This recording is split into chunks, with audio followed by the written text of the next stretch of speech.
Hi. So for this video, the idea that I want to talk about is something that is based on something that I was looking at recently. So recently I was looking at some pictures of the universe from a really zoomed out perspective. So when you're almost seeing supposedly the entire universe as it would be, um, as it is mapped out currently. So, well, looking at it, the first thing that it kind of reminded me of, and I mean, this is just from a visual point, so it's not that just because something looks like something that it is, that it necessarily functions like something. So that is well, that is kind of obvious, but I just thought I should say that. So when I looked at it, the first thing it did is it reminded me of a network of neurons. So it's such an interesting thing. So which now looking at this, it kind of created I don't know. It kind of got me thinking about this in a way that how okay, first of all, there was also another thing it kind of reminded me of, and that is the subatomic world.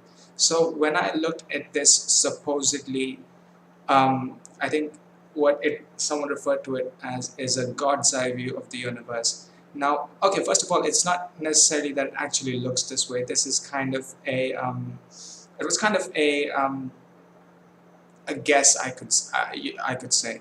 It's not necessarily that it actually looks that way because well, there isn't enough information to be that certain about this. So, yeah, so looking at it, it reminded me of these two things. First, it reminded me of a large network of neurons, and second, it kind of reminded me of the subatomic world. So, um, what I was thinking about is if it really is similar to the subatomic world, could it be that well, when you're looking at the subatomic world, you're looking at a really tiny world, and when you're looking at a picture, this large, zoomed out picture of the universe, you're looking at the large. So could it be that somehow they they work in parallel in a way? I mean, this is kind of hard to describe what I'm trying to say, but seeing how these two things would work simultaneously.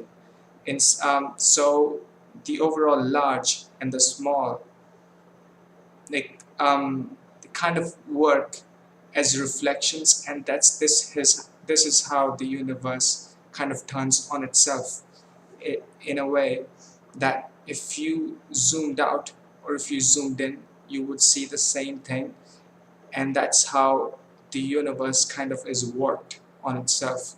If if there isn't a better word to describe it, maybe you could call it worked on itself, or you could say it reflects on itself in a way that this is how the boundaries of the universe close in on themselves, and in this way it can become it is contained within itself by making the small and the large reflections of each other.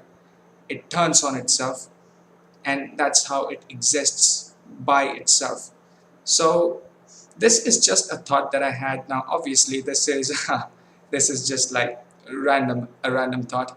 So but I thought it was really interesting to think about it in this way, because and obviously this is all based on just visual similarities in the two things. So it's not necessarily that it really is this way, but I just thought it was really interesting to think of it in this way, and that's how, in a way, how a system can be contained within itself. If I'm saying it correctly, if I'm if I'm trying, if I can properly express myself here. So yeah, those are just a few of my thoughts on this. I just thought it was a really interesting visualization, if not necessarily a very a true representation, or yeah. But I thought it was interesting, and this is just like an interesting thought to think about. So yeah, that's where I'm going to end this video, and yeah, I'll see you in the next video. Bye.